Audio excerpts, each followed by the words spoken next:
Hey, what's up, ladies and gentlemen? How's it going? Today, for Antisocial Commentary number 8, we are going to watch The Other Guys 2010, and we're going to watch the unrated version, which is 1 hour, 56 minutes long. And let's go ahead and start the movie. Antisocial Commentary episode number 8, The Other Guys 2010. Action! All right, we're going to push play on the unrated version in 3, 2, 1, play.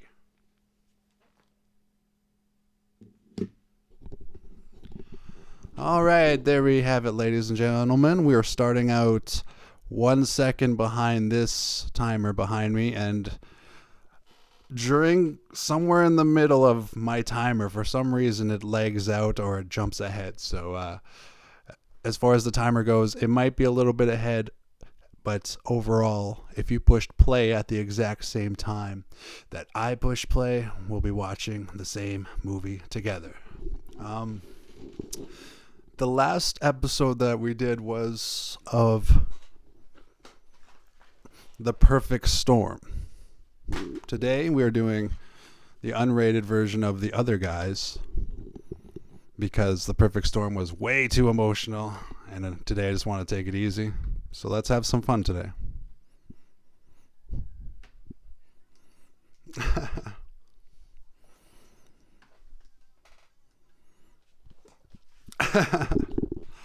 Yeah, this opening scene is just legendary, dude.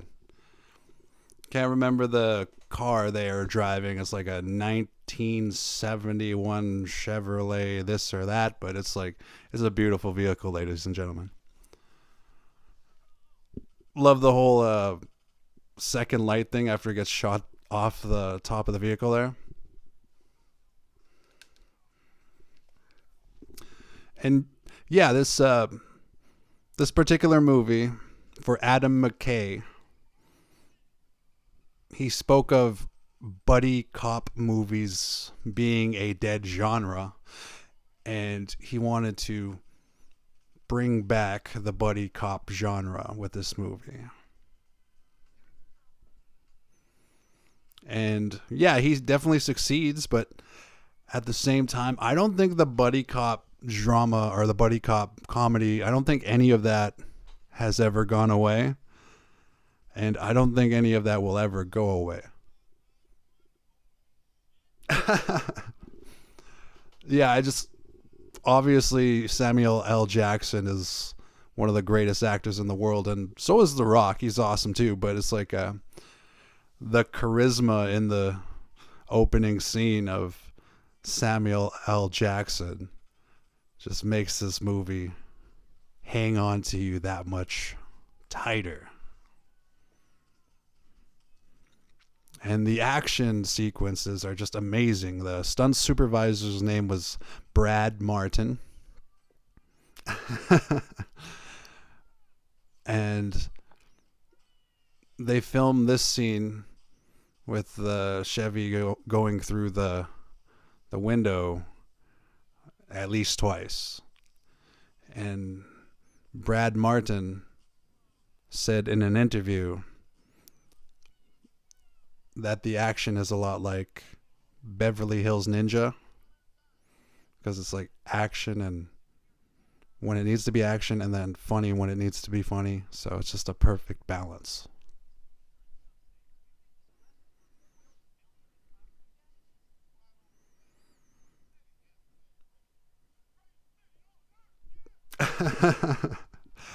I love that. Diverts the question by pandering.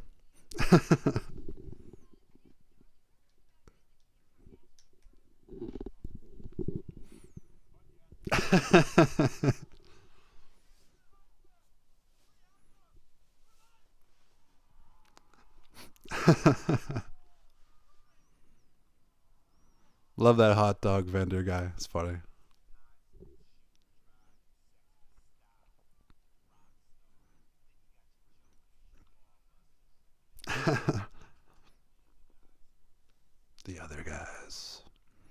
The original title for these movies were like Reserve Cops, and I can't remember what the other one was, but like they weren't the greatest. It was like Substitute Police or something like that.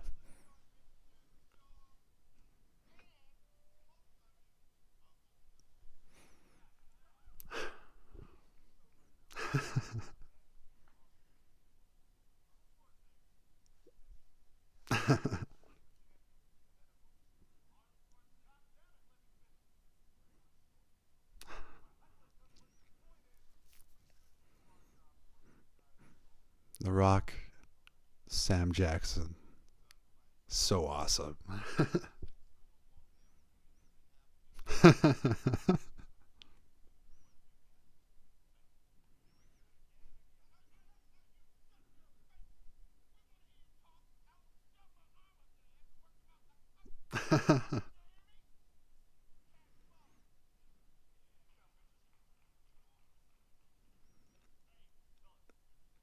That energy they bring to this movie is so good.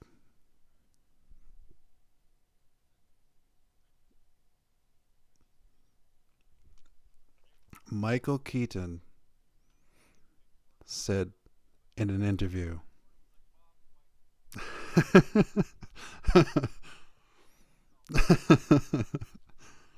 Just I love the way he rips on Bob there.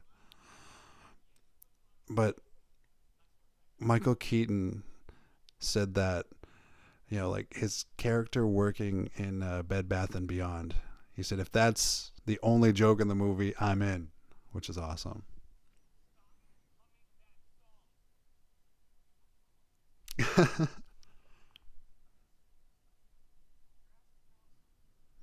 song he was humming there. That was the theme from SWAT. And the theme from SWAT is related to Samuel L. Jackson in the way that he was in the movie SWAT with Colin Farrell and Jeremy Renner.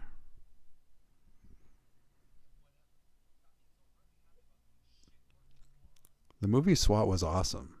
Saw it in theaters. So lucky. Saw that at my buddy Chris's birthday at the time. It was good. The way everybody rips on Bob.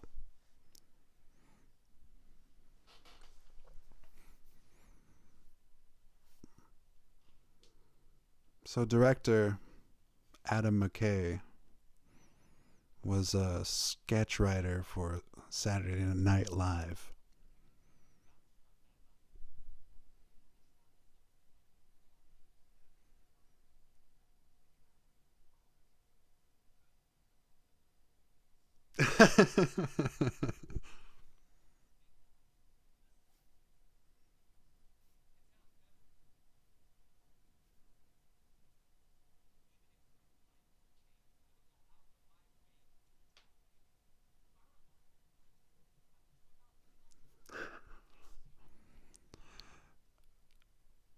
Part of being in part of Saturday Night Live, both Adam McKay and Will Ferrell, is their brilliance to improv.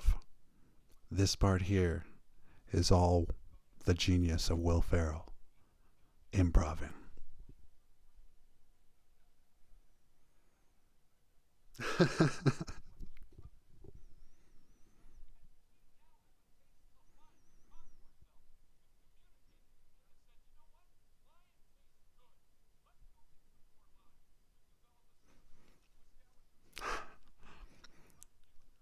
Will Ferrell is one of the masters of improving right in front of the film there.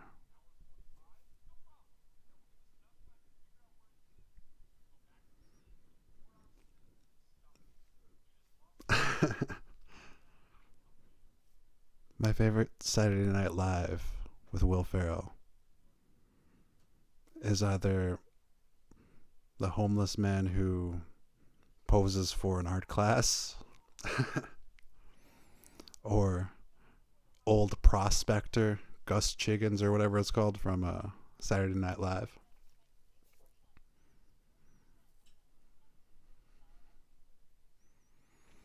And there's the late Anne Heche, R.I.P.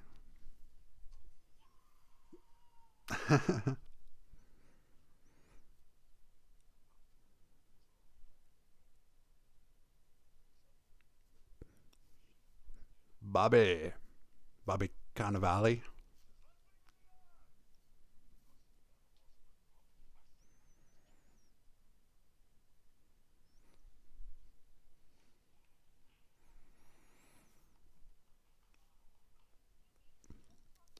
Yeah, Bobby Cannavale.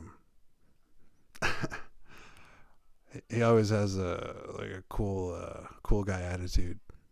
But I really love the movie he does with Bill Burr. Old Dads. Good movie, written and directed by Bill Burr.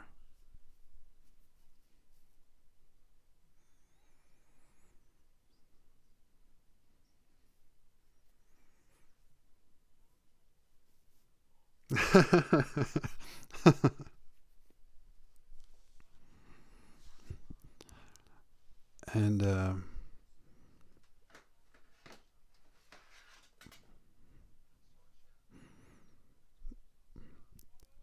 the role, scene, and take are Derek Jeter's birthday. That's June 26th, 1974.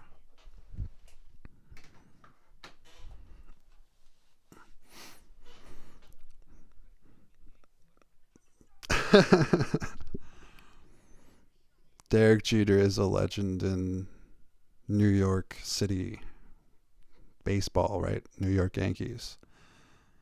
He was part of the team from 1995 all the way until 2014, and he has over 20 seasons under his belt, 5 World Series championships, 5 Golden Gloves, and in the year 2000 he was MVP, and he was inducted into the Hall of Fame in the year 2020.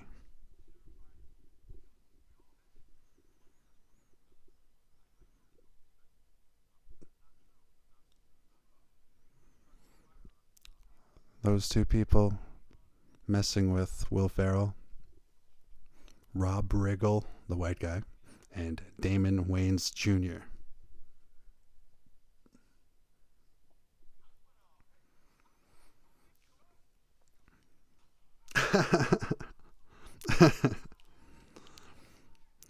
But yeah, I love Rob Riggle in a lot of different movies. For example, The Hangover, he plays a cop. And yeah, it suits him because he did some tours with the army and stuff like that, so that authority role comes naturally.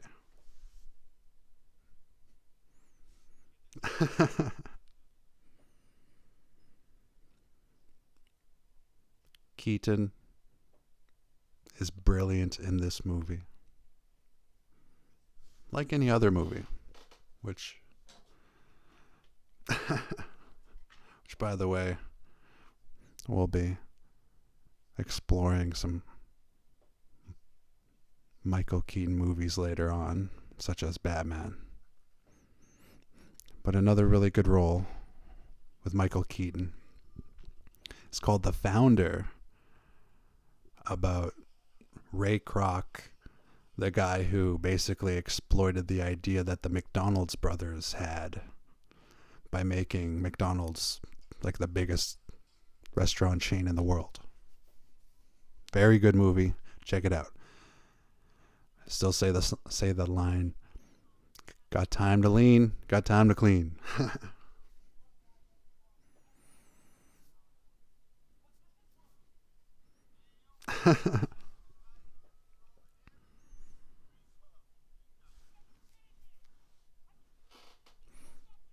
I'd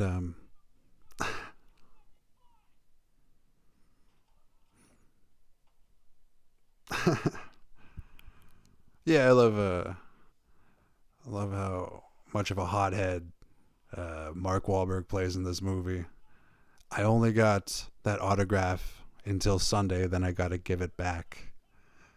The Taco Night quote. But yeah, I got to give that back on Sunday, so I thought I would have a couple of Wahlberg movies for fun. I was thinking about doing this one next if I can study it enough. Shooter. But we'll see.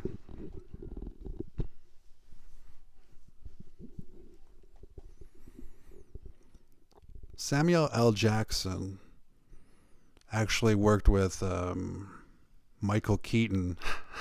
The music kicks in. With Michael Keaton on the movie Jackie Brown, directed by Quentin Tarantino. And of course, The Rock worked with Mark Wahlberg during Pain and Gain.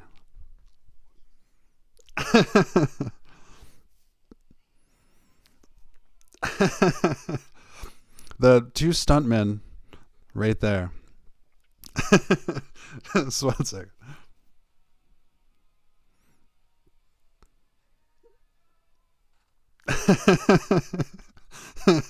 Those two stuntmen, though, they were played by Tanoa. I can't pronounce his name properly. Sorry, I apologize, but it's like Tanoa Reed and Keontae Elam, and they were actually on a suspension cable and jumped from the building, and looks awesome, looks great.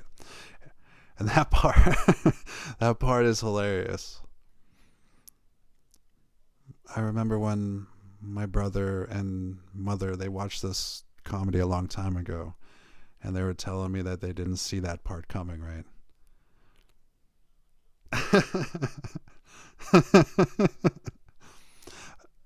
They were telling me their reaction of when they saw them jump off the building there, and they're like, "Bushes, what bushes?" And they're just like, "Oh, I couldn't believe that The Rock and Samuel L. Jackson were killed off in this movie. So good."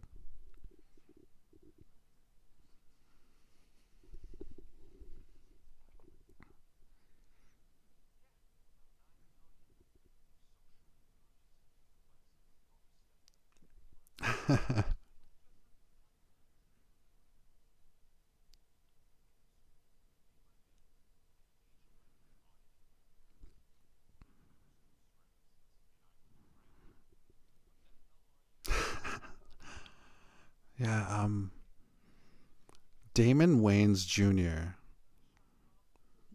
also plays another cop role in the comedy Let's Be Cops, and it's such a good movie, dude. Check out Let's Be Cops.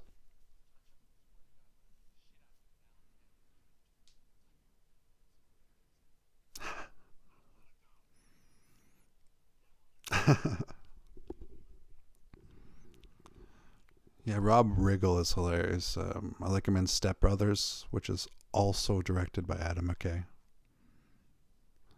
When he's saying "pow."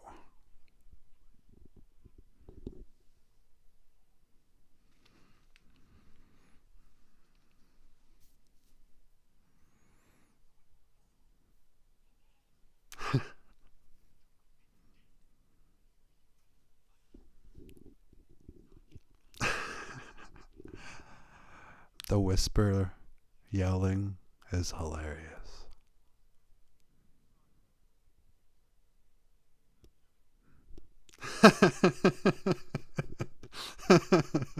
It's on the widow at the funeral.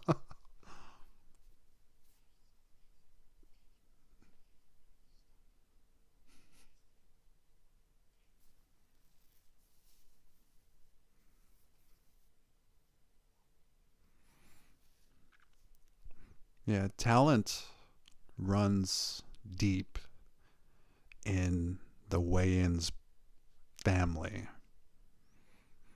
Damon Wayans Jr., of course, and then Sean, Marlon, Keenan. The others, Damon Sr.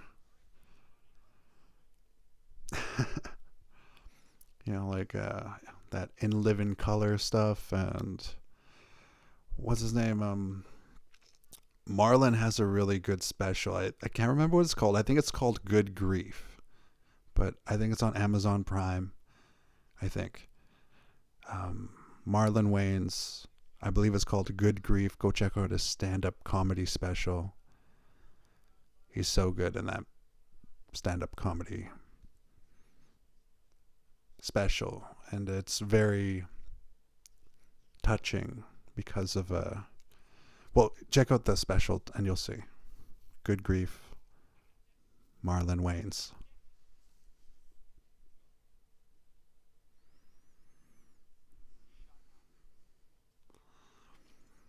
Yeah, this is not the only Will Ferrell and Mark Wahlberg comedy. You have, of course, Daddy's Home.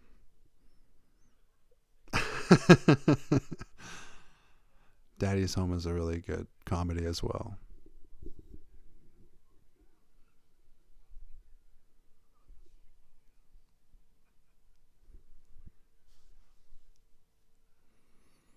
Yeah, I want to do a podcast for The Hangover with Rob Riggle in it. My favorite part in The Hangover is like one of Rob Riggle's quotes when they arrest the crew in The Hangover, and they're talking about how they found their vehicle and how they were like parked like illegally, and the note is like, couldn't find a meter, but here's $4. That's one of my favorite Rob Riggle moments in The Hangover.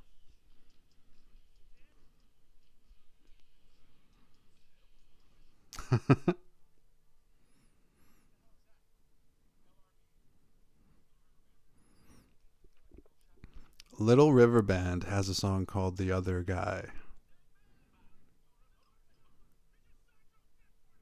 which is just cool.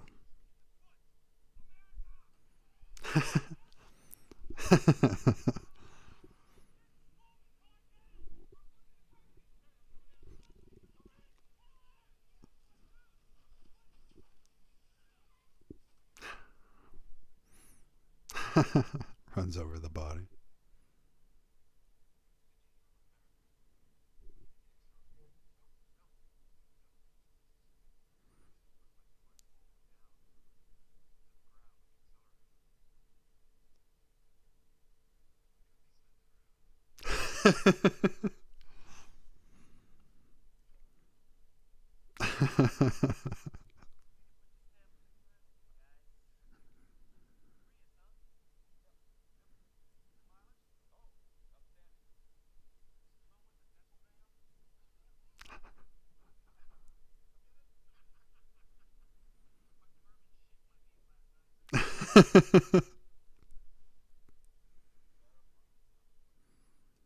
Yeah, I just love the how Marky Mark has no more patience, and he's like, "Here we go." When he rolls down the window, and he knows that he's just gonna get dogged by those two. Now, this guy here, one of my favorite comedic actors, Steve Coogan, very underrated. And when I say one of my favorite comedic actors, all I really mean is the movie Hamlet 2 and movies like this. The other guys. He has a couple of like side roles in other brilliant comedies, but if you ever have the chance to check out Hamlet 2, it's one of the funniest satirical English teacher kind of movies, English teacher, drama teacher, sorry, kind of movies out there.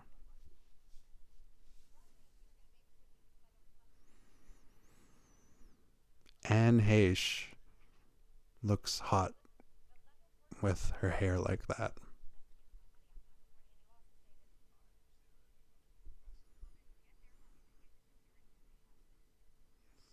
Oh yeah, another movie with Steve Coogan in it where he's awesome. Tropic Thunder. with Ben Stiller, Robert Downey Jr., Jack Black, Tom Cruise.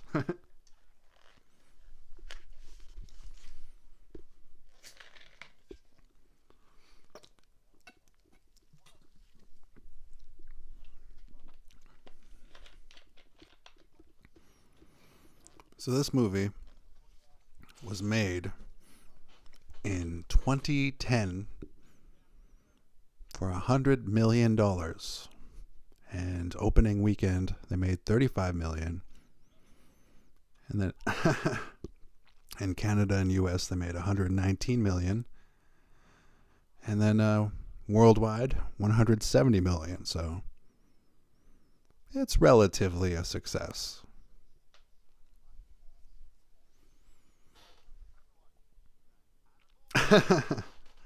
That guy who said she died there, that guy was hilarious in Silicon Valley.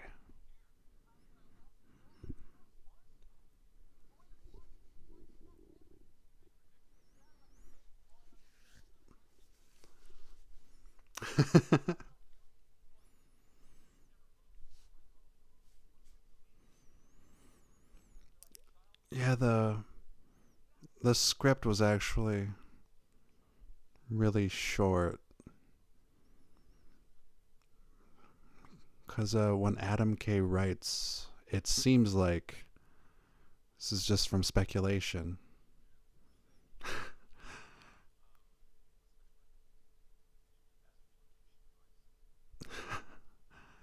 But yeah, speculatively, from what I can from what I can see with Adam McKay, whenever he has a movie going on there, he will leave room for people to improv and ad lib.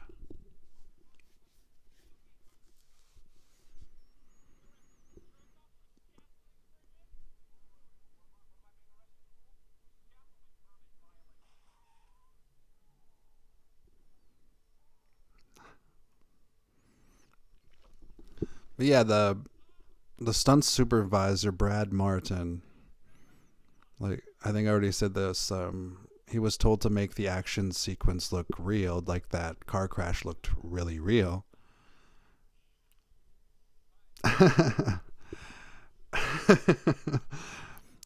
love that gag where all of those women love Will Ferrell.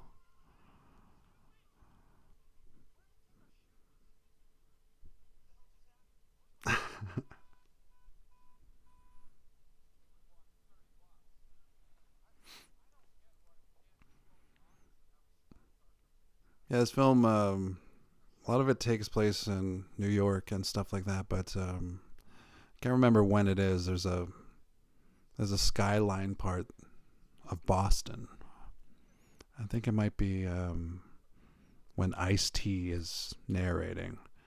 And those of you that know Ice-T, you probably know him from was it like Law and Order and stuff like that. He's pretty awesome. John Mulaney has a really good bit about Ice-T in Law and Order SVU. Go check out.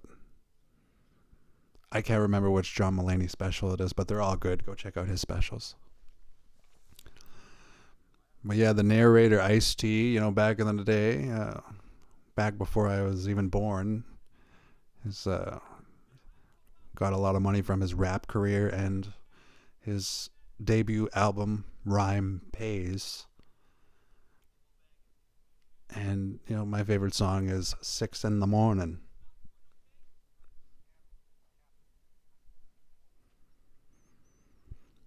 Another cool role by Ice-T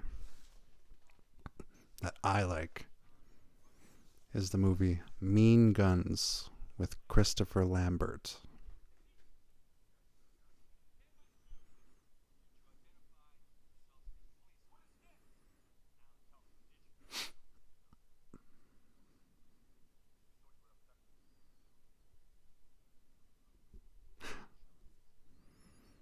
Crooked sons of bitches. Like that red tie though. Looks silk. Solid.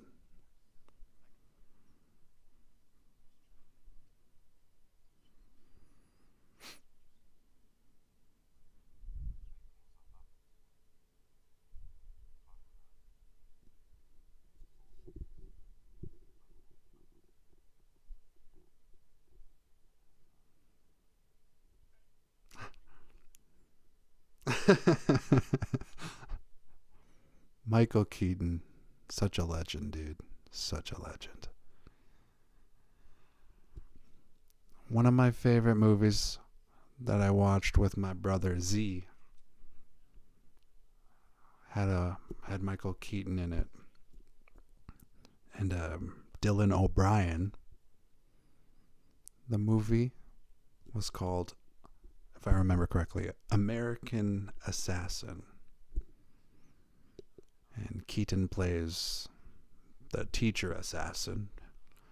And Dylan O'Brien, I believe his name is, plays the student. And that's a really good movie as well. Go check that one out. Saw it last Christmas. Like right now it's November 2025. And in 2024, I had the luxury of hanging out with my little brother Z. And we watched that movie together. And I'll remember it forever.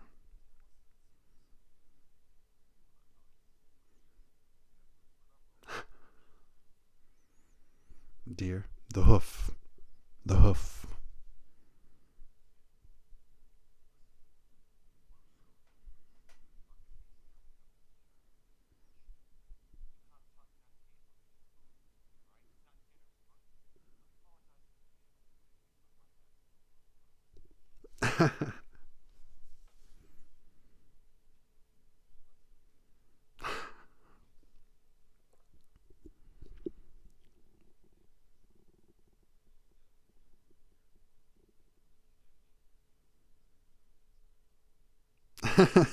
There's a reference to Goodfellas when I was saying the hoof, right? And he edited his own version of Goodfellas. That's funny.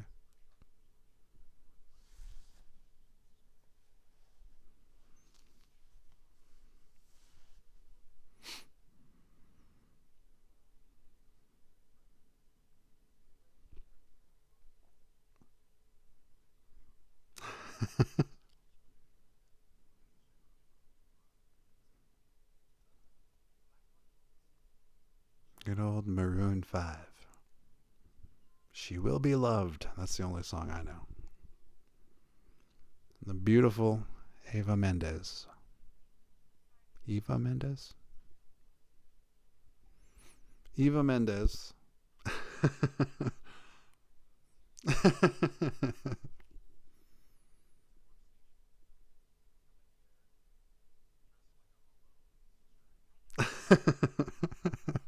Such a good gag.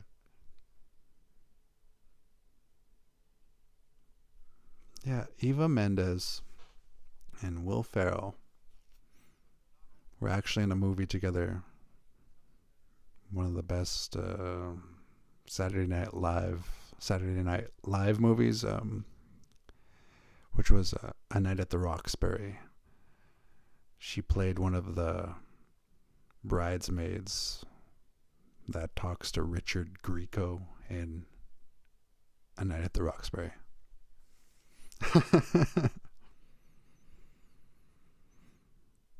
Wahlberg said for this scene, his whole motivation was to just stare at the beauty of Eva Mendez, and he doesn't touch food or drink or anything like that, just fixated on Eva. Such a good gag. It's a good bit.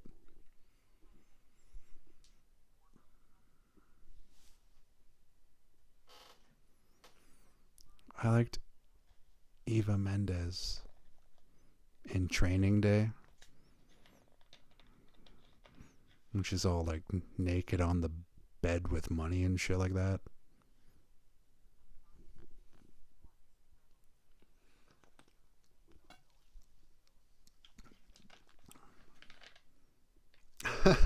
Just stares at her breasts.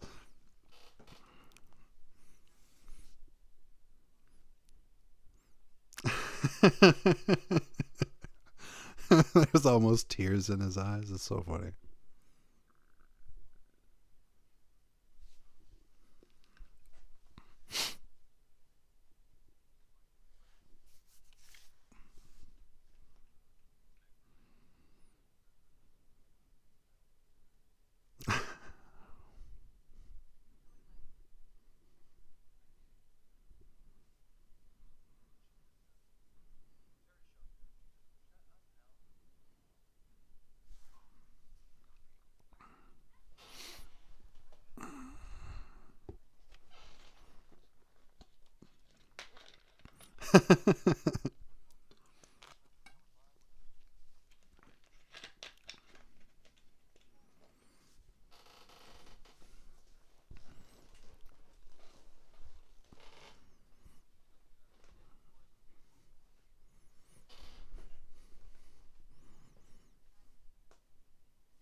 Yeah, Eva just looks phenomenal in this movie.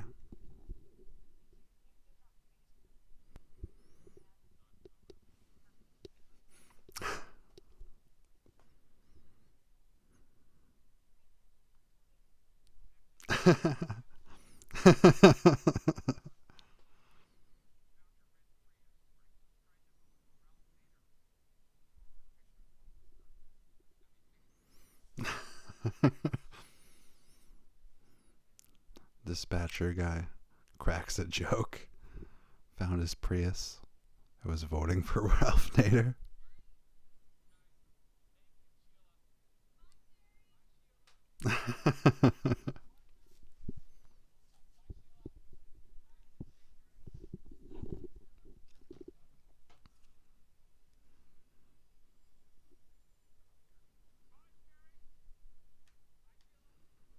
Excuse me.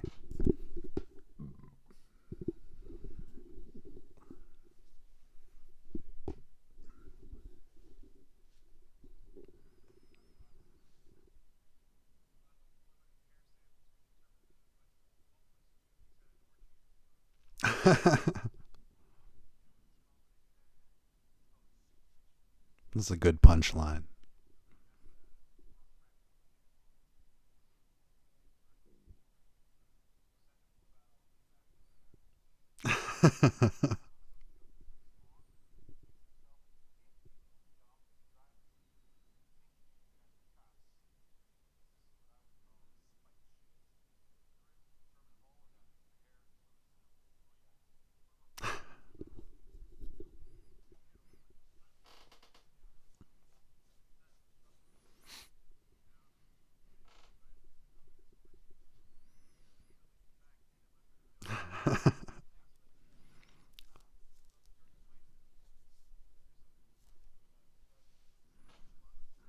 That guy does a great job of being the forensics dude.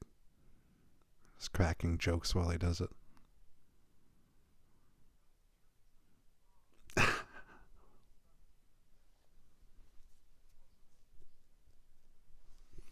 So yeah, this particular episode of Antisocial Commentary, like I said, we're taking it easy today. Let's just enjoy the movie together. I'll try to throw some trivia out there when I can, but yeah, this is just such a funny movie that, like the review says by Peter Travers from the Rolling Stone, sit back and laugh your ass off. The Other Guys is a riot. For real.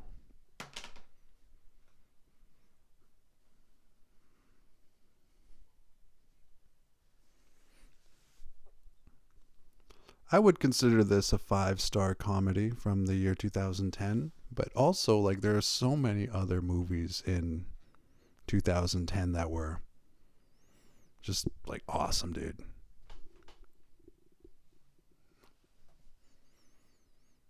Another really hot one. Just such a good gag. Christina is so hot. I can't remember who plays her. I'm going to look it up right now. Like, I know that guy's name is Brett Gelman. And he's pretty hilarious in this fucking scene. Who plays Christina in The Other Guys?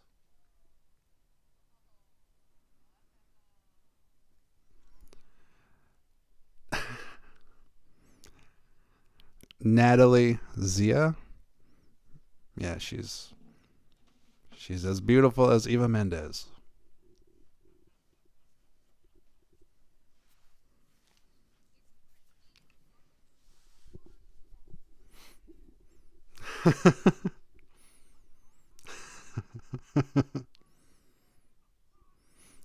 Adam McKay just told Brett Gelman to yell like a crazy person, and yeah, he delivers that so well when he yells, "It's Christina!"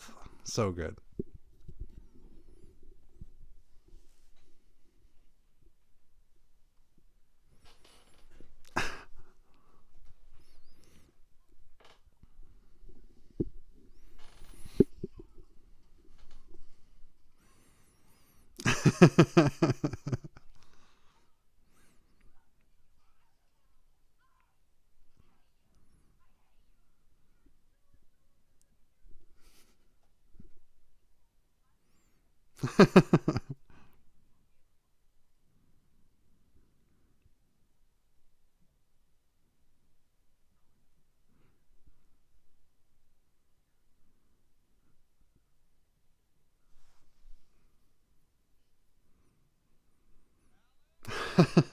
The creepy delivery.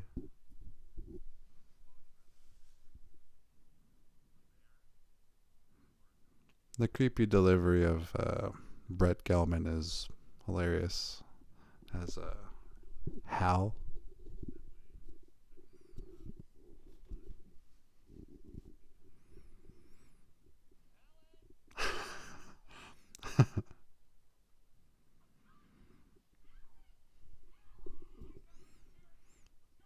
I know I've seen her in other movies.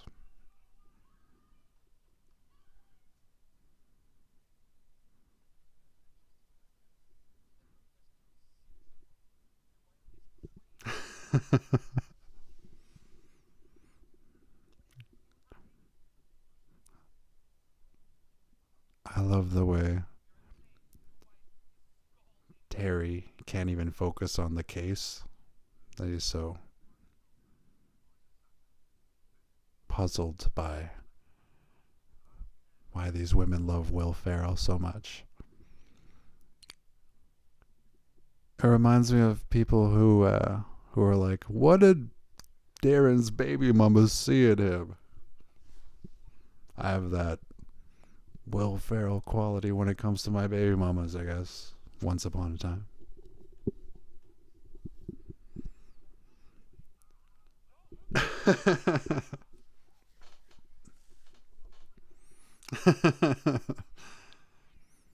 Yeah, that's a good punchline, dude. Ran after the car for like 20 miles.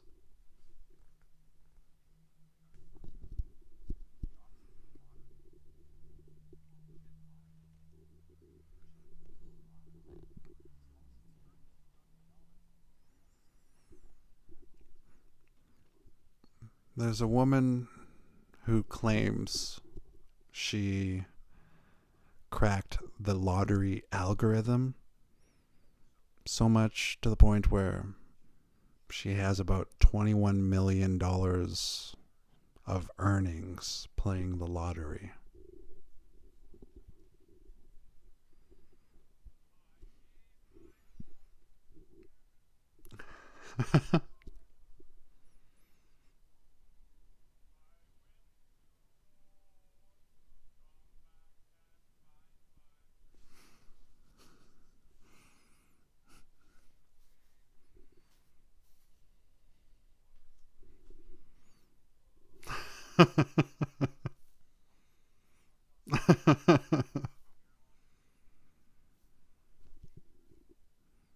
My favorite Will Ferrell movie. It's hard to pick just one because I love so many of them. Anchorman is good, but like that's what he's known for, but that's not like my top favorite Will Ferrell movie. I guess my favorite Will Ferrell movie would actually be The Other Guys, yeah.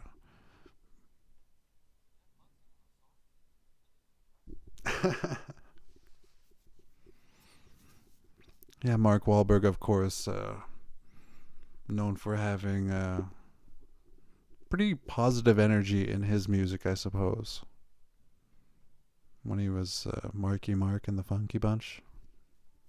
Donnie D on the backup.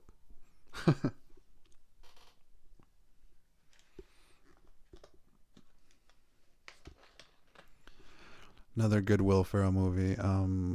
I like Land of the Lost. The critics didn't really like it or whatever. A lot of things like that, but him and Danny McBride in The Land of the Lost is really good.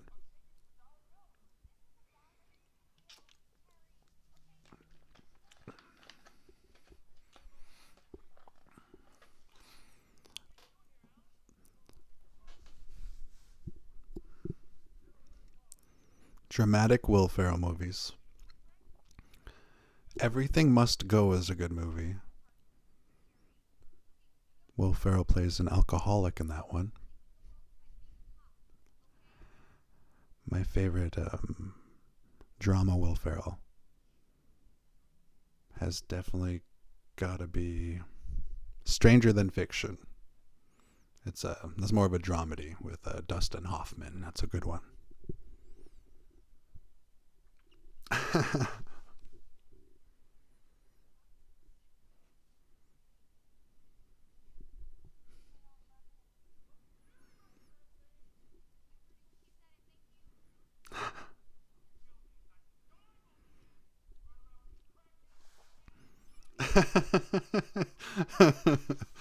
For no reason. Calls him a crack dealer, drug addict. That's funny. That's awesome. My favorite Mark Wahlberg comedy, I guess it would be The Other Guys. But Pain and Gain kind of counts as a comedy when he worked with The Rock there. And Anthony Mackie. And Daddy's Home, yeah, with Will Ferrell. That's a good one too. Boogie Nights, that counts as a dramedy kind of, right? There's a lot of funny moments in there. The Big Hit, though, is my favorite comedy with Mark Wahlberg in it. But let us not forget about Ted 1 and 2.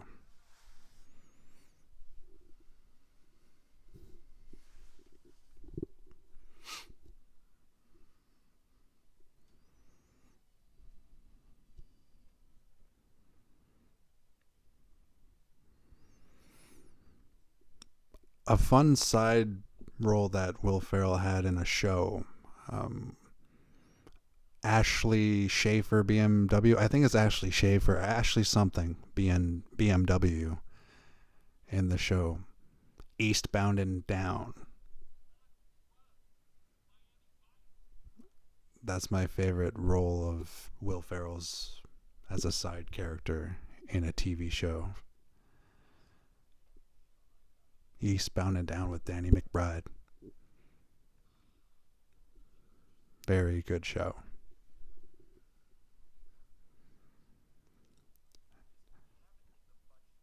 Yeah, Danny McBride and Will Ferrell also worked together in The Land of the Lost. Yeah, so.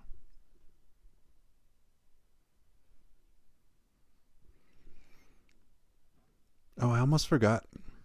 Um, my favorite Christmas movie with Will Ferrell.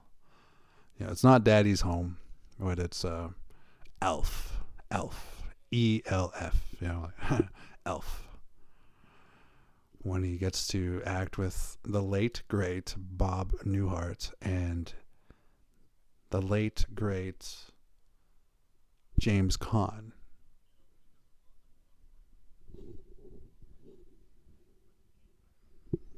And the beautiful Zoe Deschanel, who was in a movie that I did Antisocial commentary for, Almost Famous, as William's brother in Almost Famous. Yeah, I mean sister, William's sister, dude. Sorry.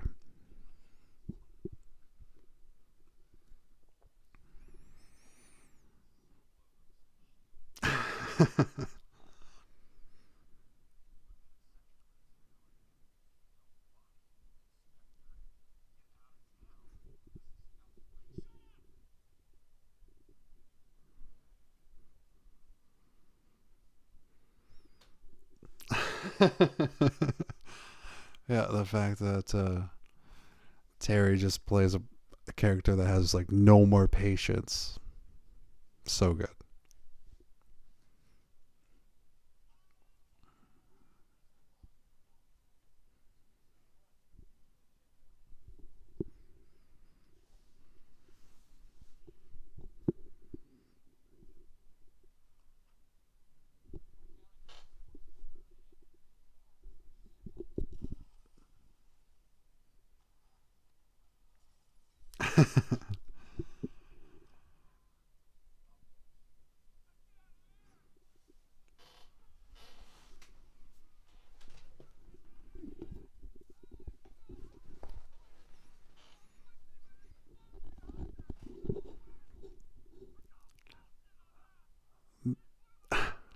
That part where Will Ferrell talks about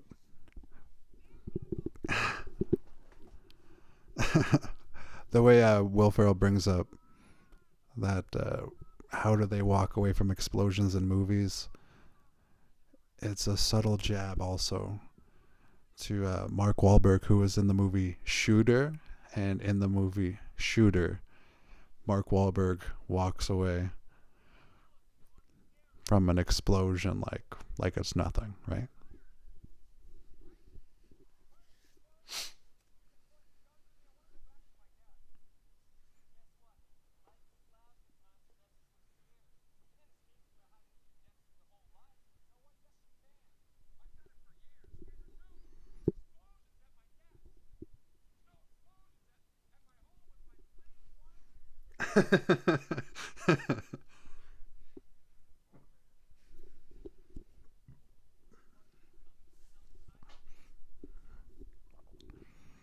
Yeah, his wife, so hot.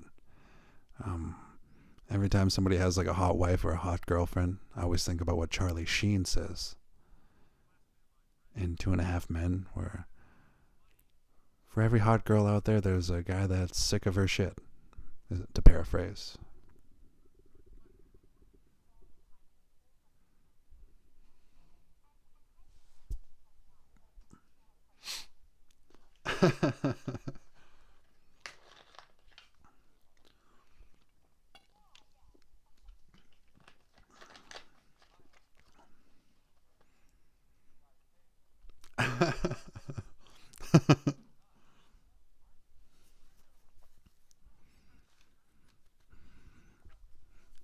Will Ferrell's iceberg slim moment.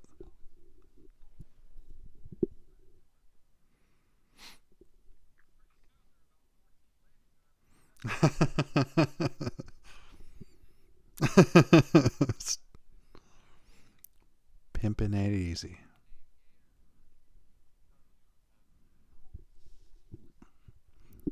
The name Gator is actually a shout out to the movie Truck Turner in 1974, and that's who Will Ferrell is kind of making a homage to.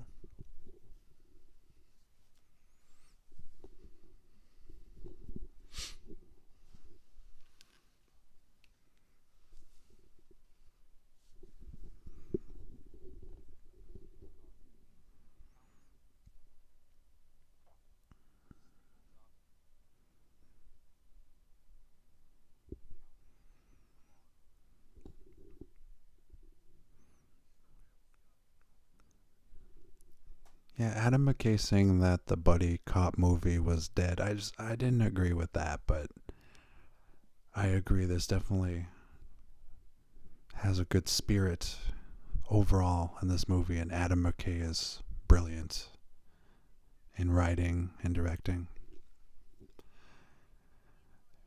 And when it comes to buddy cop movies and stuff like that, I always think about my auntie Diane. She loves those buddy cop kind of movies like Lethal Weapon and things like that. So Lethal Weapon, Die Hard isn't exactly a buddy cop movie, but she loves Die Hard, stuff like that. Just love you, auntie.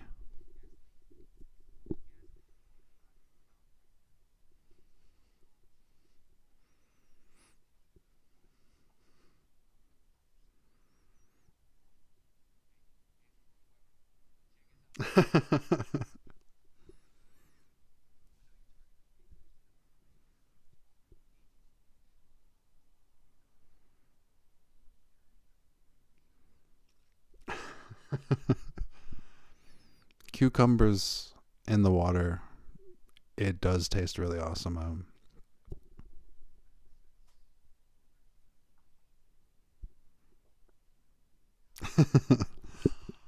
When I stayed at the Delta Hotel in Winnipeg, in the lobby they would always have water with slices of cucumber in it, and it does taste delicious.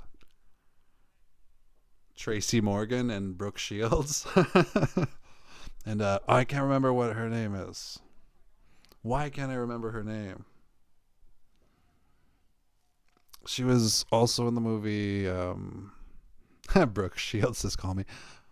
But what the hell was that other woman's name? That was okay. I'm not gonna be able to remember her name, so I'm just gonna forget about her for now. But you know what? I'm gonna find it. I'm gonna find it right now. I know where she's from. I saw her in Pineapple Express. That's where I'll look. Who plays the female cop in Pineapple Express? Rosie Perez. That's who that was.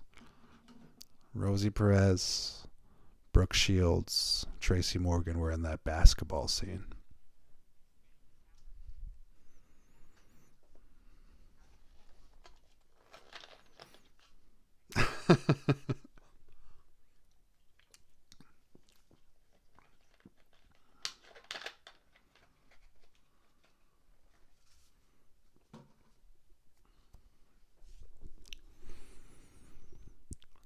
Will Ferrell hears bad cop, bad cop.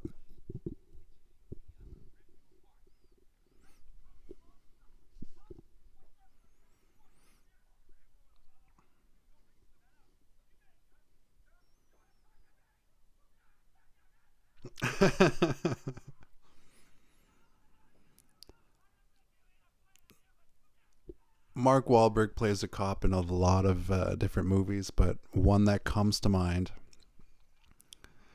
as soon as Terry said to Steve Coogan's character, there, as soon as he said, "Listen here, you piece of shit," that reminds me of when Mark Wahlberg played a cop in the movie The Departed, directed by Martin Scorsese.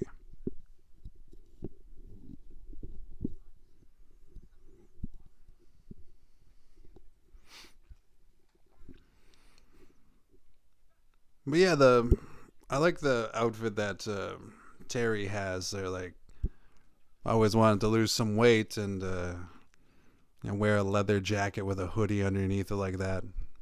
It does look good to the point where designers have like a zippered section of the hoodie inside of the leather jacket. Like the last time I was at the mall, I saw a couple of stores with that design. I'm like, I always liked the way it looked.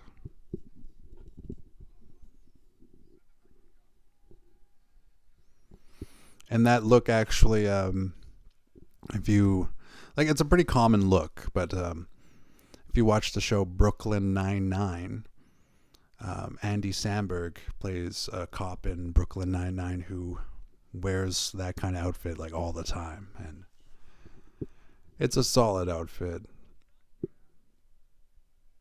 I think I could pull it off.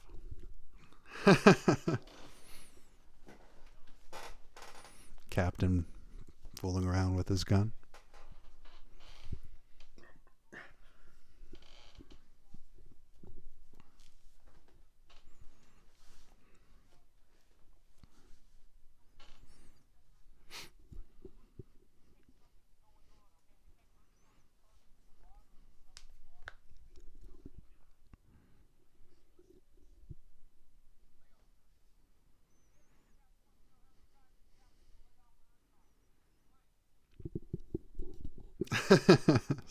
Smart asses.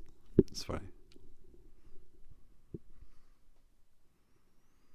So yeah, Adam McKay, very brilliant, and like he did an interview with Jon Stewart, And Jon Stewart reflected how he went from when I first met you, you were writing sketches, and then now now Adam McKay is like an accomplished director, and yeah, he's solid. My favorite Adam McKay movie, Step Brothers. Step Brothers, yeah. And he also, if I'm not mistaken, directed Talladega Nights, The Big Short, Anchorman, and wrote a lot of Saturday Night Live sketches and stuff like that.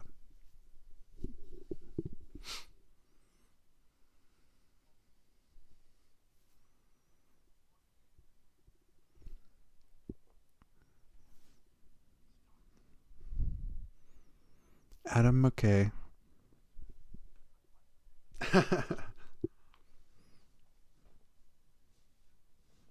Adam McKay also directed the movie Don't Look Up with Leonardo DiCaprio, Jennifer Lawrence, like Jonah Hill. A lot of good actors in Don't Look Up.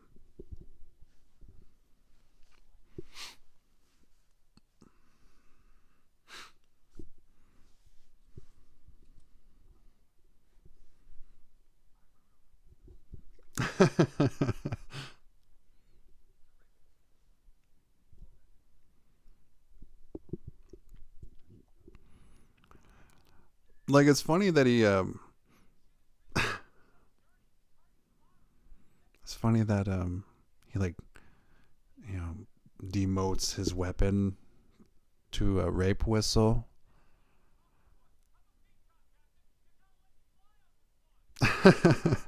But I just want to point out, fellas, the fact that there's something called a rape whistle in the first place, fellas. Smarten up, guys. We gotta treat the women in this world better.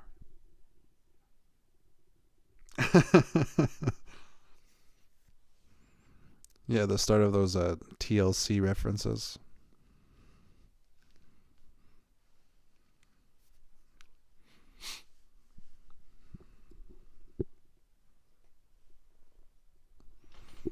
I know how that goes.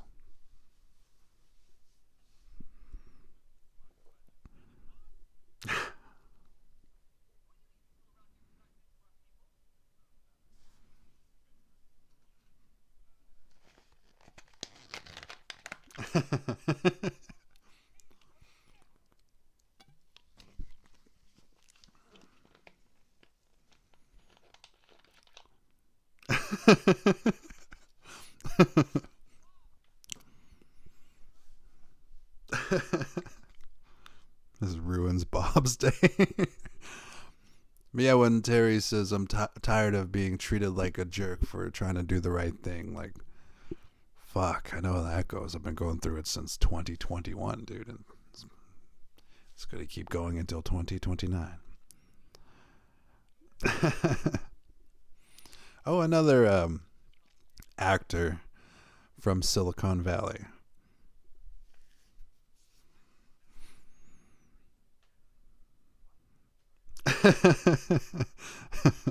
Plays such a douchebag in this one, but yeah, that dude from Silicon Valley, that's like the lead character. I can't remember his name. I watched like all of Silicon Valley, but it got boring after TJ left. But yeah, they're really good though. Like in the first couple seasons, Silicon Valley seasons 1, 2, 3.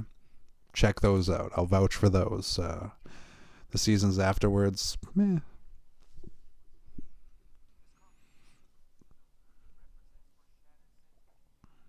Now I'm wondering if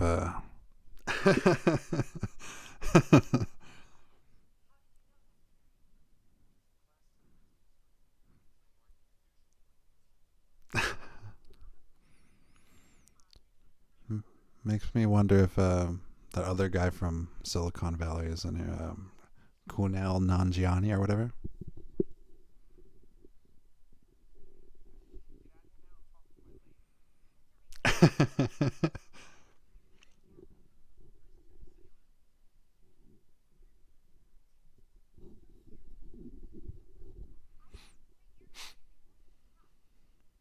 That was a pretty redhead behind her. Damn. Sorry.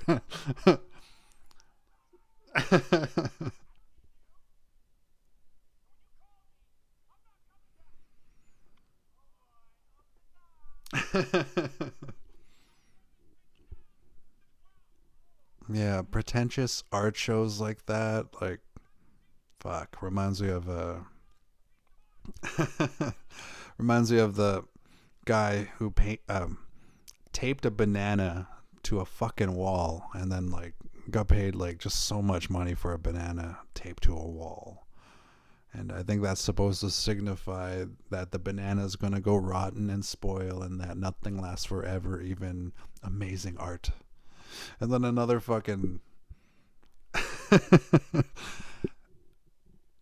another one was there's a guy who sold an invisible painting. Like fuck off. But yeah, I like how they jab on the pretentious art world like that, but I get it. Just a very pretentious world.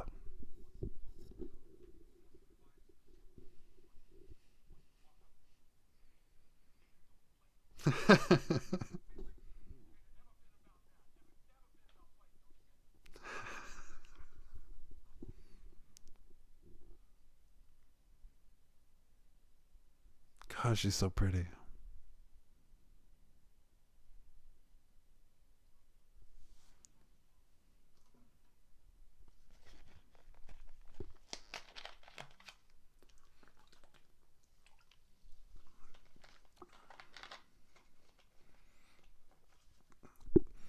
Crushing my one of my favorite soda pops.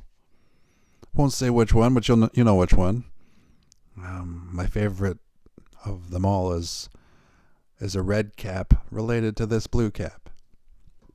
Well, actually, the red cap of Dr Pepper that would be my favorite. It's there's no label on it, but this isn't Dr Pepper, but like Dr Pepper is my favorite. But fun fact about Dr Pepper, if it's still the way it was, wherever they are location wise, whether it be Pepsi or Coca-Cola, whichever company is near, they use that bottling plant, which is why the Dr. Pepper bottles are different in different regions.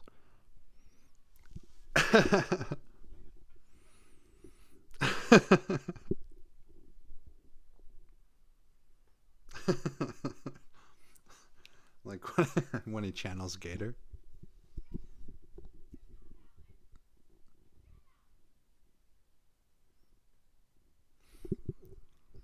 Fun fact, when you say to your pregnant baby mama, whose baby is that?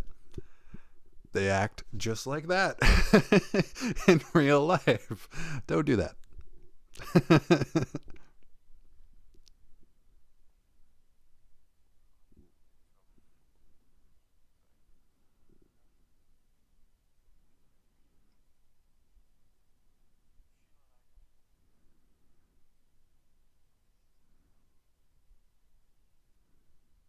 The old horn playing in the background. Reminds me of Lethal Weapon.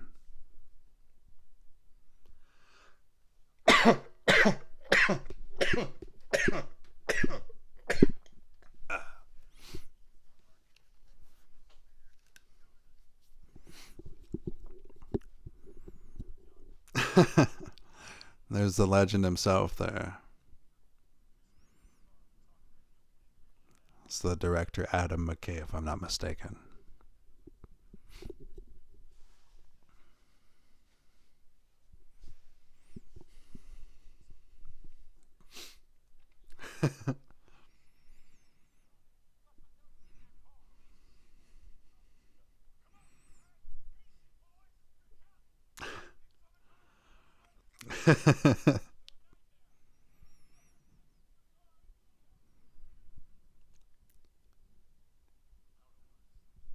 Yeah, the friendship of Adam McKay and Will Ferrell has definitely led to some of the greater comedy movies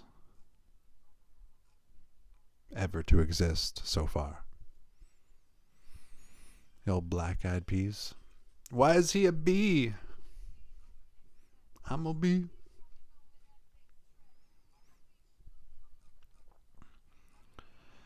So yeah, this movie was made in 2010, and there was so many fucking good comedies in 2010. From like Get 'Em to the Greek, which unfortunately is a little bit, what's the word there? With Diddy in it and all that, it kind of takes it down a little bit because of his drama. But Get 'Em to the Greek is such a fucking funny movie that I can overlook that to a certain extent. Like, I mean, I don't watch the movie for Diddy. I watch the movie for the rock star fantasy that Russell Brand plays through Aldous Snow. So Get 'Em to the Greek is actually a really good movie. Just too bad that Diddy had that drama. It was in 2010. And another really great movie from 2010 that needs to be watched by everybody. MacGruber. MacGruber is from 2010, and that is just such a fucking hilarious movie, dude. Excuse me.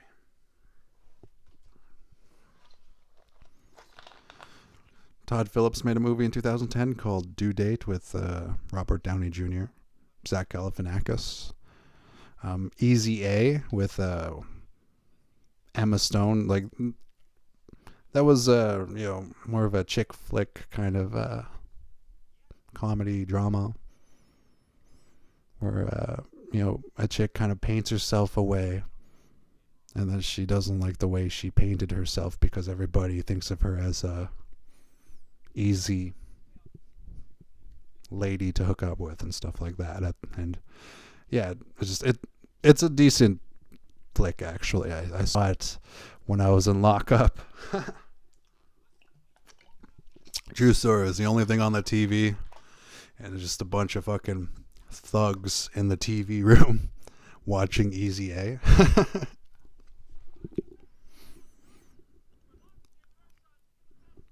And also, another movie from 2010 is the movie Kick-Ass. Love the movie Kick-Ass. I was laughing so loud and enjoying myself so much to the movie Kick-Ass that the woman that I was dating at the time, she got mad at me for being so for having such joy. You know what I mean? You ever date somebody like that? And that same woman I dated, I watched the movie Zombieland with her, and I couldn't stop laughing at the Bill Murray part. Go watch Zombieland, you'll see what I mean.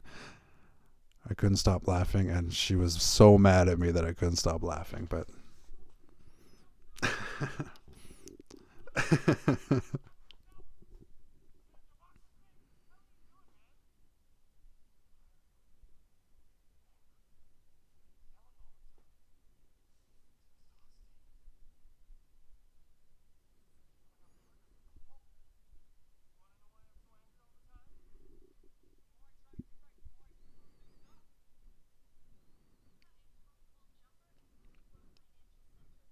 solid movie.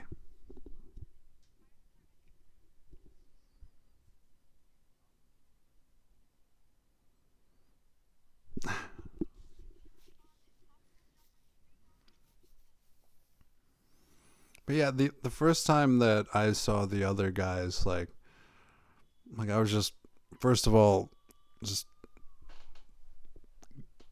like pulled in right away with Danson and Highsmith being played by The Rock and Samuel L. Jackson, and then there's just a punchline on every page, which is a really good rule for when you make a comedy movie.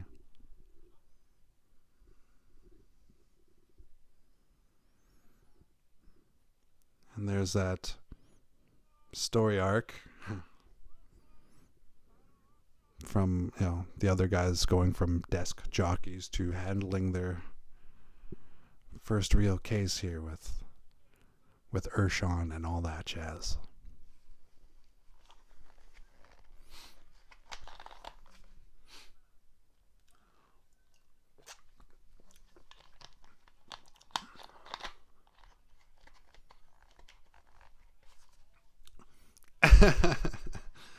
Tries reverse psychology on a possible suicide jumper.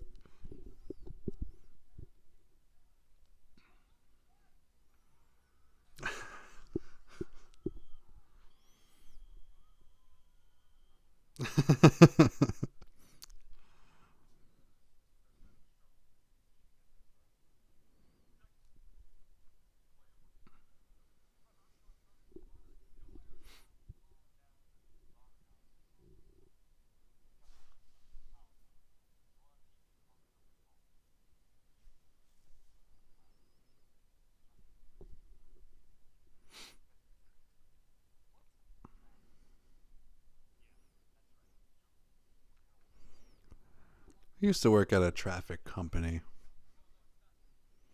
and basically I just held a sign for 8 hours a day, and I didn't like it, but respect to all the road workers out there in the world anyway. But yeah, I mean, different than cop traffic compared to construction traffic, but very tedious works, tedious work to say the least.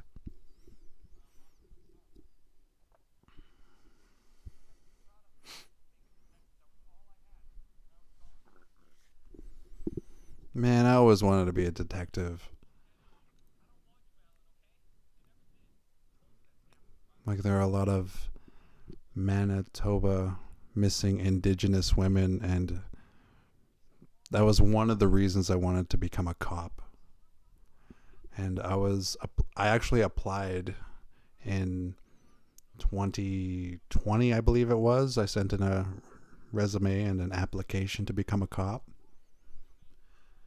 And then I got framed in 2021, and I was waiting for all of that court stuff to, eventually be over, but they dragged me through court and they let me get framed.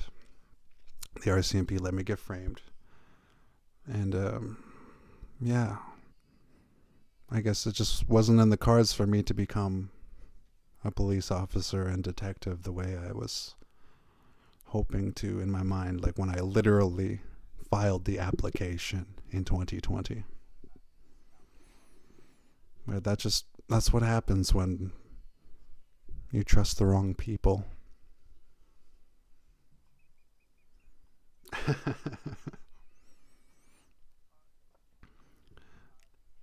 That bit where Terry, Mark Wahlberg is dancing in the middle of traffic reminds me of the movie Rush Hour, when Carter is in the middle of traffic and dancing to like Michael Jackson and stuff like that.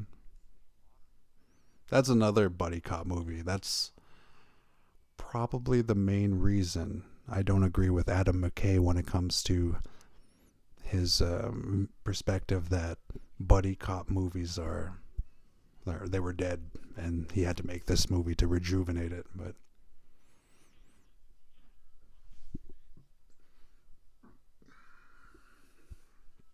yeah, Rush Hour, good buddy cop movie. And also I always bring up Kevin Smith like every fucking podcast, but the movie Cop Out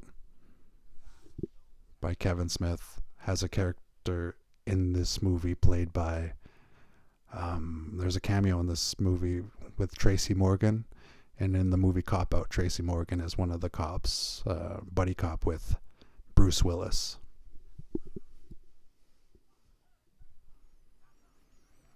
I would just like to give my respect here to the Willis family, Bruce Willis. Apparently Bruce Willis has been transferred to another home because of his dementia. Like, it's getting worse, stuff like that. So, just, respect to the Willis family, and hopefully I'll be able to I have the DVD around here somewhere. Hopefully I'll be able to do an antisocial commentary episode for Die Hard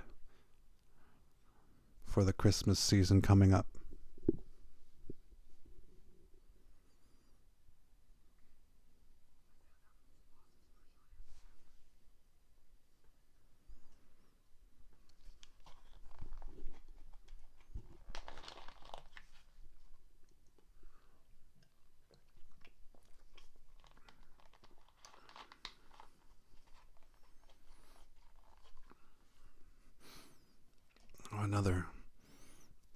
Another shout out there. I brought up Lorne Michaels in another podcast episode that I did, and I just want to put this out there. Without Lorne Michaels and Saturday Night Live and stuff like that, cause and effect, there could be a possibility that Will Ferrell and Adam McKay never would have had a chance to work together without Saturday Night Live. So, just a big shout out, and respect and thank you, in the name of comedy, to the awesome contribution that Lorne Michaels has to all of comedy, movies, film, TV shows. Respect Lorne Michaels. I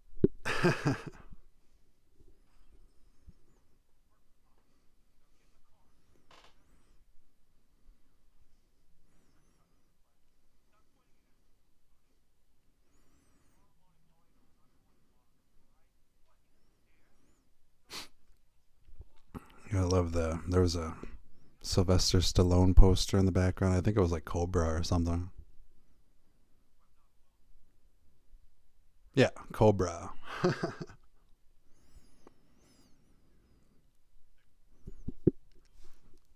This bit, so funny. How he mixes up. He mixes up the delivery of. mixes up his careers. But yeah, this Bed Bath and Beyond bit was the reason that Michael Keaton was like, I'm on board, dude.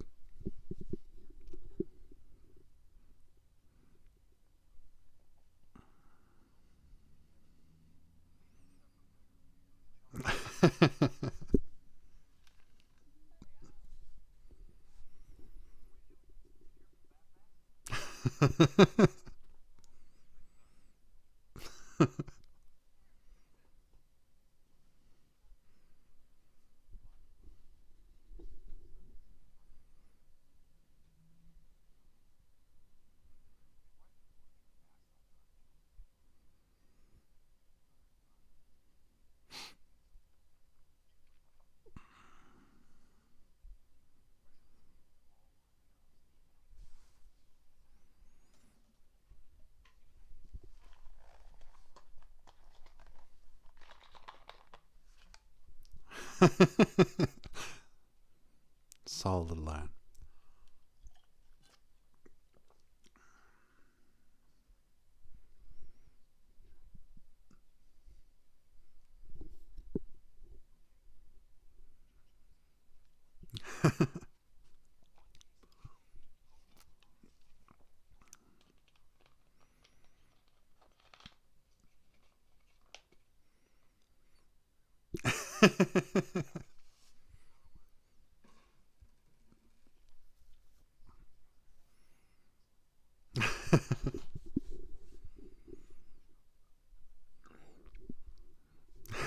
Yeah, I love that.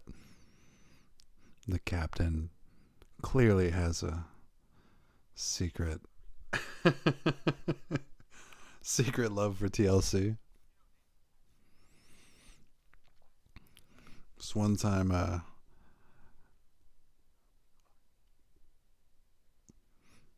actually, I ended up falling down a waterfall because I didn't, I was a bit younger, and I guess I didn't respect nature enough.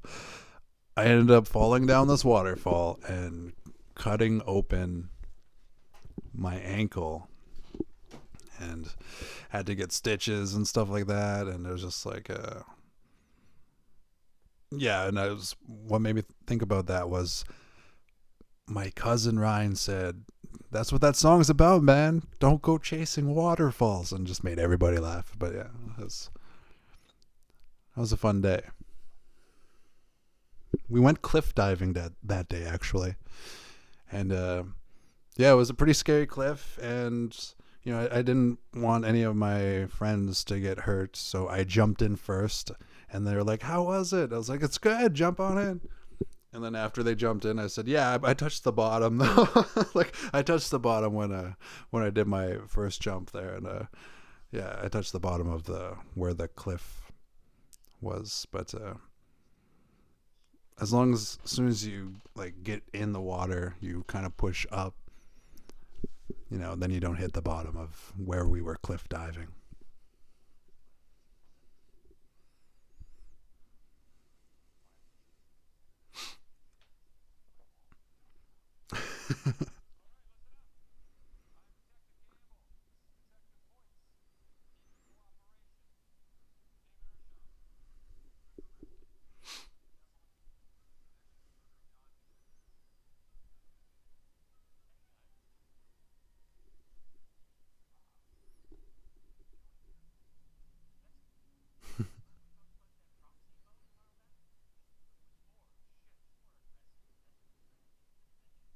Excuse me.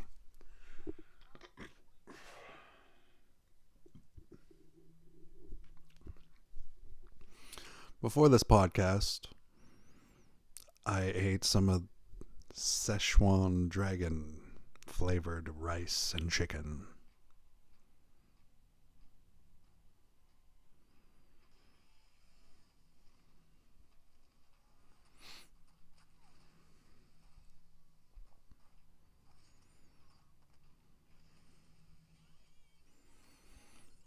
Yeah, effects wise, for a movie from 2010, they do use a lot of practical effects. Like here, the old classic squibs and sugar glass.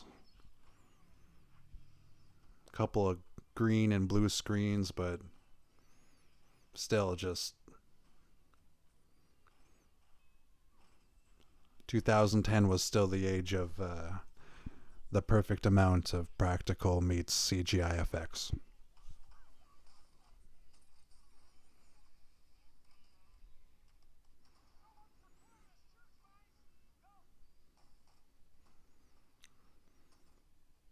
Yeah, the NYPD hat that Will Ferrell has, like, I've always liked the way the hat for the NYPD looks, and just I don't know, I think it looks cool.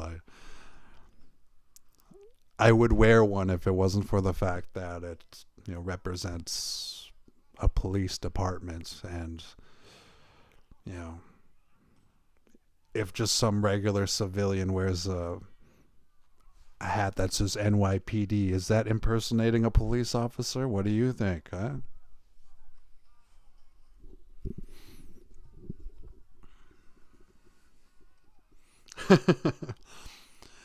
Around this time, that song was like a really popular meme for the almost like creepy obsession that it has.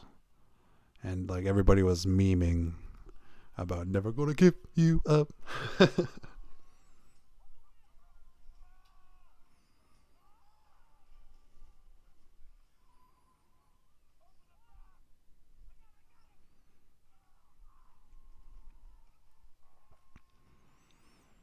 The old Prius commercial.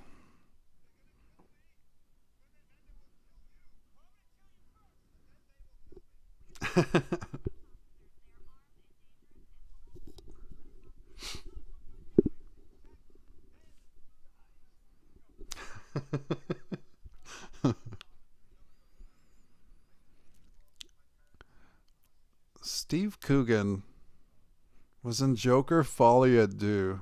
And man, that's so much more hope for Joker Folia do. And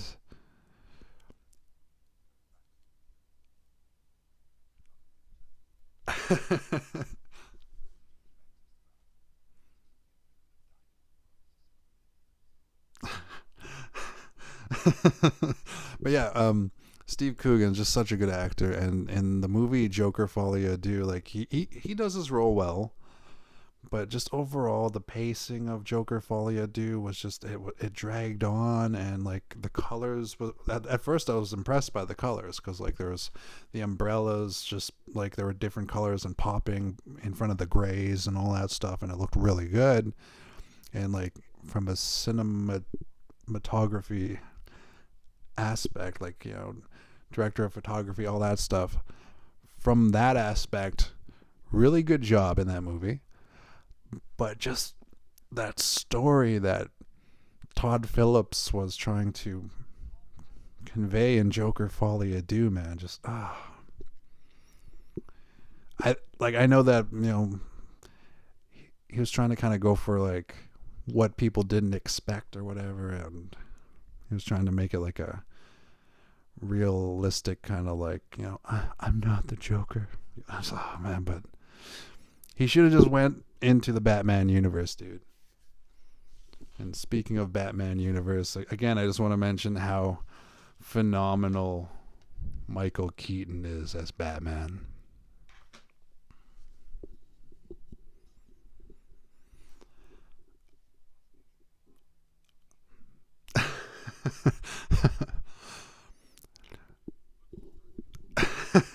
there there was a potential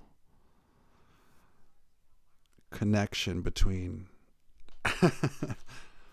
there was a potential connection between Michael Keaton and Mark Wahlberg when they were deciding who to cast in Batman and Robin, and like eventually the role went to like Chris O'Donnell and George Clooney, but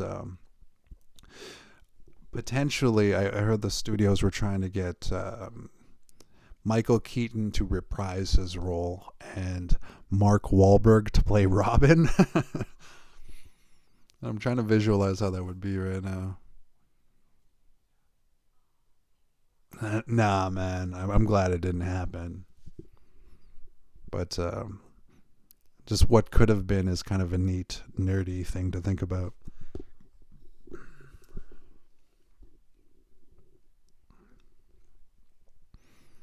Batman and Robin being Michael Keaton and Mark Wahlberg. What could have been?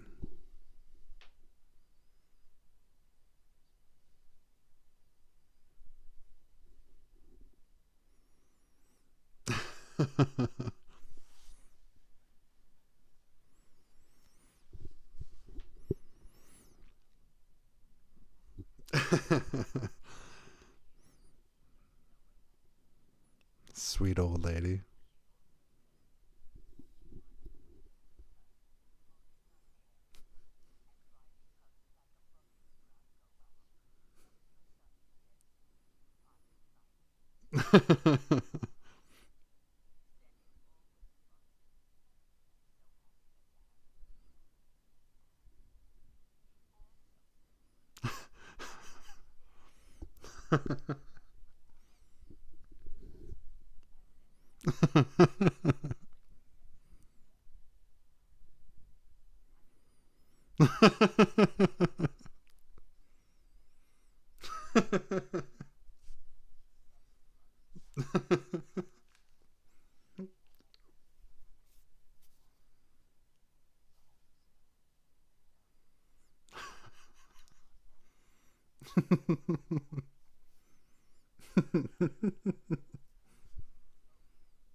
That bit is so damn funny, man. It's a sweet old lady.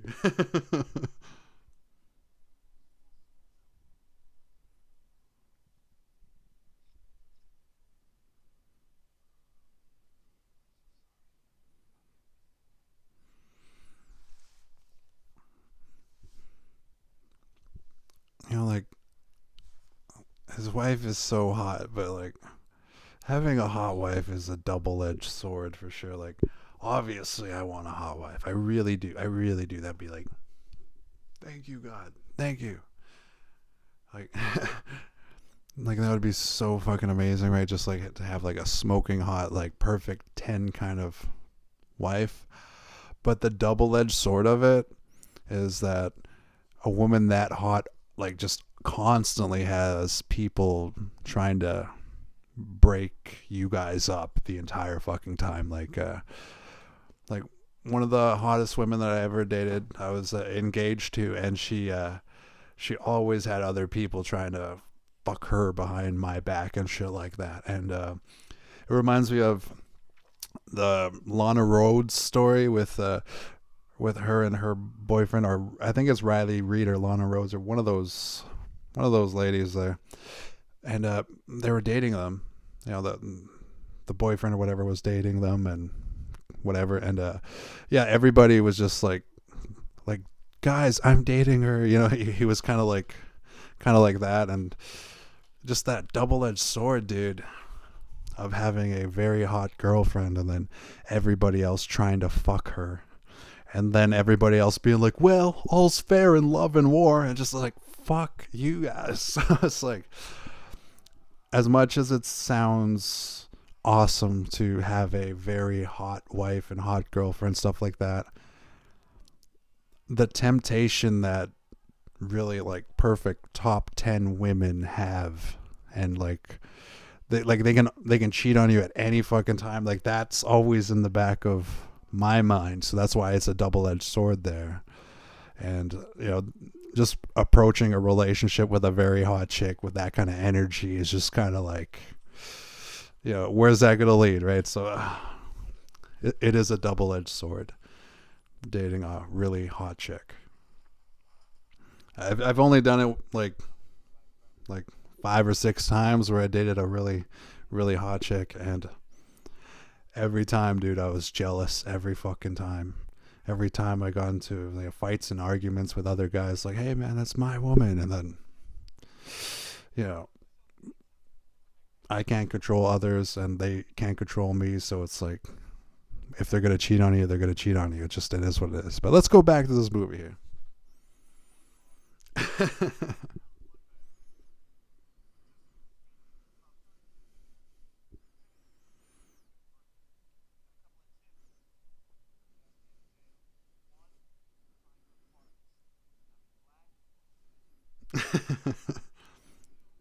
In the movie The Hangover, the cops also speak to like the way the 2 cops are speaking to a whole class of children right now. In the movie The Hangover, Rob Riggle plays a cop as well, where he also addresses an entire classroom. So it's just neat to see that. Yeah, I played that character before. Typecast me, go ahead. Speaking of typecasting, Michael Chiklis was originally up for the role that Samuel L. Jackson played as Highsmith at the beginning of the movie. And he didn't want to take this role because he didn't want to be typecast as just a cop. And, Michael Chiklis is, he's good at playing a cop. But just to remove the typecasting for a moment as a shout out to Michael Chiklis, even though his character was an asshole in American Horror Story Freak Show, he still played a really good strong man in American Horror Story Freak Show. If you like horror stories, American Horror Story Freak Show is actually a really good season. Like, my favorite season of American Horror Story is what the fuck is it there? Hotel. Evan Peters steals the show in American Horror Story Hotel. And Wes Bentley and Lady Gaga are in it. So good. I just want romance.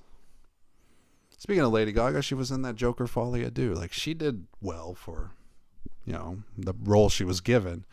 It's just the story in Folie à Deux that... I'll stop bringing up Folie à Deux right now. Okay, one more thing. Todd Phillips is actually a really good director. He had one flop. I'm not going to give up on Todd Phillips because of that. Hangover 1, 2, 3, solid. Road Trip, Due Date, solid. There, done with Folie à Deux.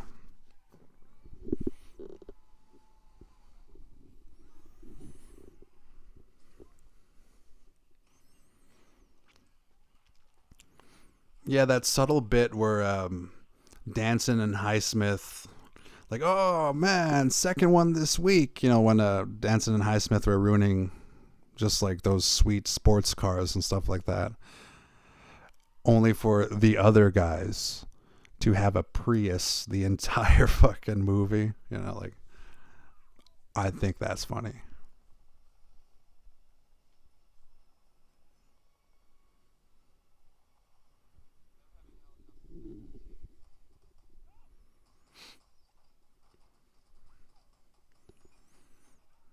Again, just loving the practical effects.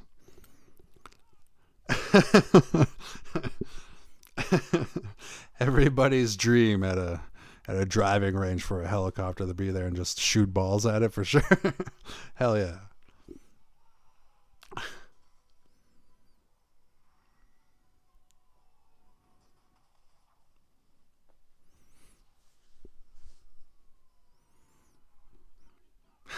Shoot the helicopter. That's fine.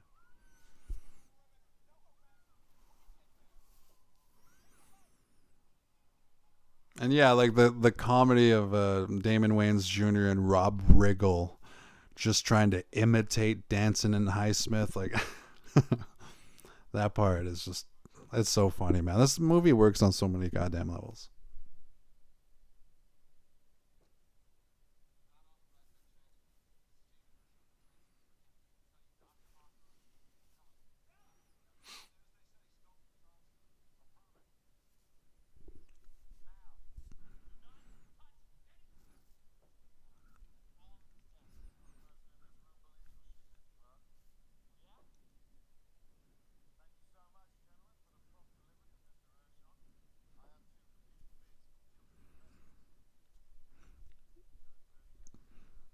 For some reason, that part there makes me want to watch We Own the Night with Joaquin Phoenix, who was in Folie à Deux. God damn it! I thought I was gonna stop bringing up Folie à Deux, but yeah, or the Folie à Deux. We Own the Night had Joaquin Phoenix and Mark Wahlberg in it, and for some reason that part of the movie, this part of the movie makes me want to rewatch We Own the Night, where they're acting alongside of the brilliant Robert Duvall.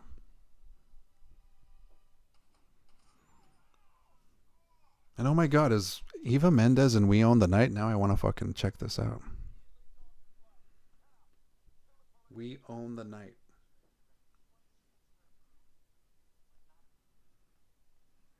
Oh my god, cool. Yeah, Mark Wahlberg and Eva Mendez are in We Own the Night. Fuck yeah, that's cool. Another connection.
Starts doing CPR on it.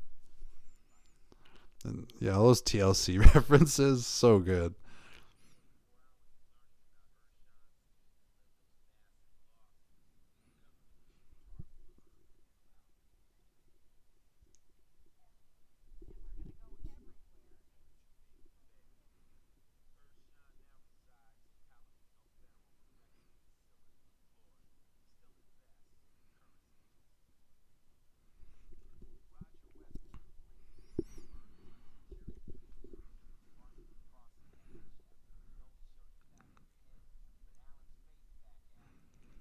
Good old iced tea.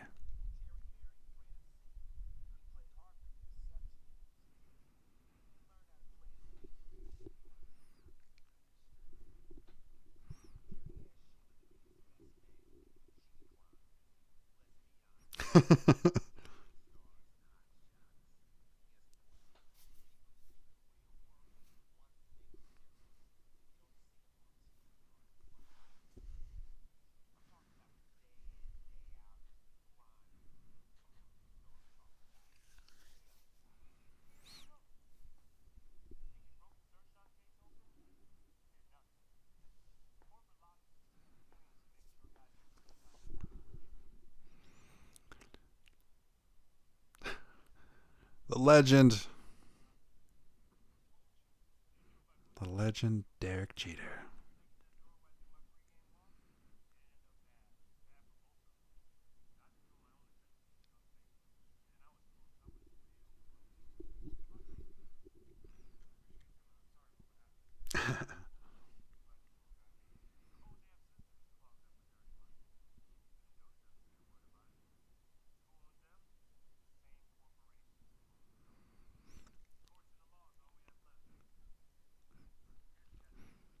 Yeah, I like how they kind of leave room open for sequels.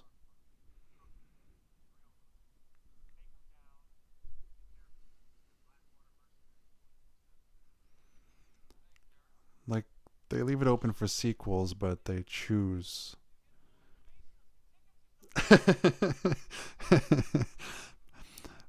Yeah, the way they like leave room for a sequel, and then they, basically elected to not make a sequel either yet or ever. Like, classy, because like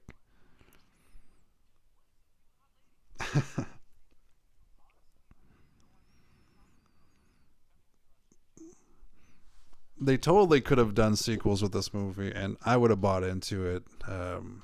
Like, I'm sure somebody out there is making the fan theory that Daddy's Home is another part of the this or that. The way, you know, how those people make up those theories. The way, like in Home Alone, where they're thinking like, Kevin McAllister's dad is a gangster, and that's why he could afford that fucking trip between Frank and the entire family of like 13 of them or whatever it is to go to, just anywhere in the world for both 1 and 2 in Home Alone there. Like, yeah, like they could totally branch off and be like, the other guys and Daddy's Home, they're related in this way. But yeah, man, there it is. The Other Guys. I really love that movie. It's one of my favorite buddy cop comedy movies. Right up there with good old, Lethal Weapon. Probably like takes the cake. It's more action comedy than then this one was more comedy. But like, yeah, and Rush Hour. In fact,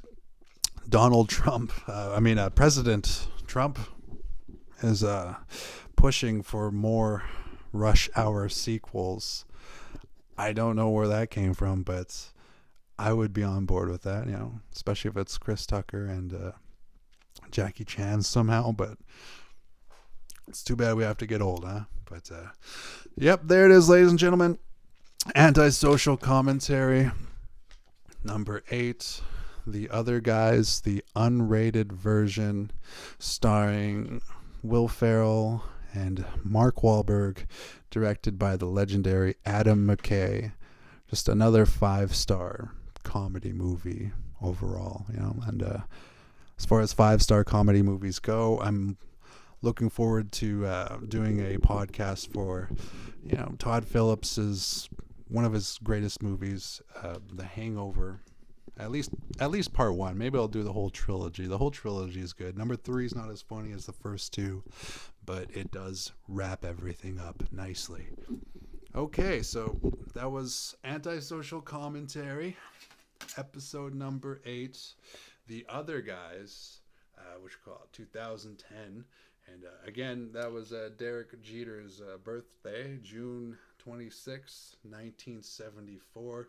Respect to the one of the Yankee goats. There are a couple out there you can name, but respect to Mr. Jeter there for being in the movie, and for being a crucial part of the movie, as Terry is known as the Yankee Clipper for accidentally shooting Derek Jeter. So that's a good bit. But yep, signing off. Antisocial Commentary number 8, The Other Guys, 2010. Cut. Cheers, love, respect. Thank you.